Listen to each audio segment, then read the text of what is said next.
So I met a guy on Tinder and we really started to hit it off. We'd been chatting for a few weeks and even discovered we had a few mutual friends. I was pretty intoxicated one night and was feeling social. Decided to call an Uber to his place. Once I got there, we talked outside for a while and ended up vibing even better in person. I opened up to him about my health problems and he opened up to me about his older sister who had passed away recently from a similar condition to mine. I was curious about his sister, but I definitely didn't want to pry. We walked into his house and it smelled like 1,000 dead rats were rotting under the floorboard. I was still pretty drunk, so I tried to forgive it because hey, sometimes animals die under a house or in the walls. There's nothing you can really do about it. I start to look around and the whole house looks like a cluttered storage unit. He takes me to his room, which is seemingly normal, kind of feminine, but that's cool, and we hook up. I ended up falling asleep there and woke up around 10 AM to the stench of death. I opened my eyes feeling very sober. Started to look around the room. I noticed that only girls' clothes were hung in this closet. I start to assume I've possibly been cheated with. Then I see a giant black binder on his nightstand. When he woke up, I decided to jokingly ask him, "Hey, what's in that giant binder?" Turns out it was every single episode of Golden Girls printed out. He said he read it at work and it's the only show he'll ever watch. Okay, I asked him what he did for work, something I definitely should have known by this point, and he dodged the question. I sat up and looked at the pillow I'd been cosily sleeping on and it had no pillowcase on it. It was covered in what looked to be old blood. It looked like the blood had been coughed onto it.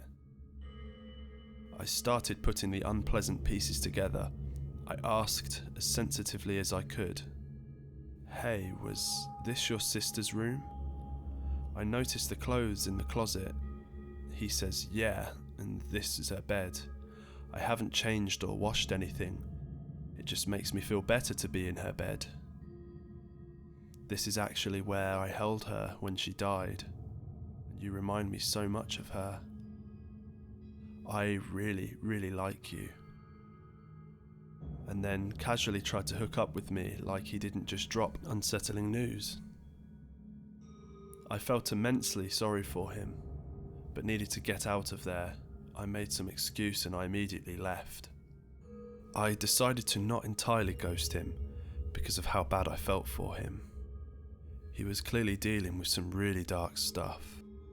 We kept in contact for a few weeks until I went on my Find My Friends app and noticed that he had clearly taken my phone whilst I was asleep that night and shared my location with himself. I called him and went off on one. This was not my first rodeo with a stalker type, and I was not dealing with it. He told me he couldn't believe I thought he would do that, and I'm being a really terrible person dumping him because his cat had recently died. I blocked him. After he said that about his cat, combined with his tendency to hold on to things, it really makes me wonder what that smell actually was. I mean, let's hope not. I do, however, hope he really does get the help he needs.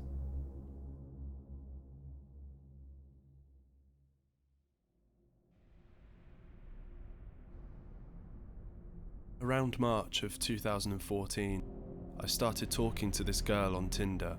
She seemed cool and fun, and after about a week of talking, she suggested we meet up in person. She invited me to this coffee shop and I accepted. However, on the day she started messaging me saying that she had to tell me something. Her pictures on Tinder weren't actually of her, and yes, she was a guy. He claimed he really liked talking to me though and begged me to still meet up with him. Naturally, I declined. I even blocked his profile and continued on with life. About a week later, I started talking to another girl. Once again, she seemed cool and fun and we hit it off. She asked me if I spoke to people on Tinder frequently, and rather stupidly I told her about my previous encounter with the man lady. Weeks later, I would realise that this new girl was the same girl as the week before. She asked me if I wanted to meet up and I said sure, as long as it was a public place. We decided on a cafe, and the next day I sat at the table waiting. 5, 10, 15 minutes had passed. She was nowhere to be found. I then peered out of the window and saw from across the street a man staring at me intently. I looked away, waited a few seconds, and looked back. He was still standing there, staring. At that point, I left the cafe and got on my bike, as I usually bike everywhere, and I booked it home. I was definitely a little freaked out, but tried to pull myself together and reasoned that no one could have followed me. I then deleted my Tinder profile, and things were normal for a few weeks. About 3 weeks later, I started getting phone calls. The numbers all showed up as unknown, and I picked up the first few times to some guy breathing heavily into the phone. I was already a little freaked out, and after about a day I stopped picking up the call unless it was displaying the caller's name. I then started to receive texts, and at first they were pretty harmless, calls for attention and begging me to meet in person. It then changed to very sexual texts, until eventually the messages became threatening, and whoever was messaging me started to throw out family and friends' names and their whereabouts, saying that they would get them involved unless I answered. Because they were texting me, I could see a displayed number, but when I called the phone providers, they told me the number couldn't be traced, and that it was probably a track phone. Great. I waited about 2 weeks and not responding to the texts, thinking maybe I shouldn't feed the troll. But eventually it became too much. I started getting upwards of 50 texts and phone calls a day. I would wake up to 10 to 20 texts every morning, and I then decided to change my number altogether. The texting and calls stopped for a while, but sure enough it started to happen again. I called my phone provider asking if they ever gave out numbers at a user's request, and they said that their policy stated they wouldn't or couldn't unless valid identification was provided. Then one day I tried logging into my Facebook, but it was denied. Within a day, friends started contacting me asking what the hell I was doing, saying that they were getting terrible messages from my account. In particular, one of my girlfriends was receiving messages about her mum who died years ago. I apologised profusely and told people what was going on. I even contacted Facebook and explained the situation, and they helped me access my own account again. At which point I deactivated it for a while. Enough was enough.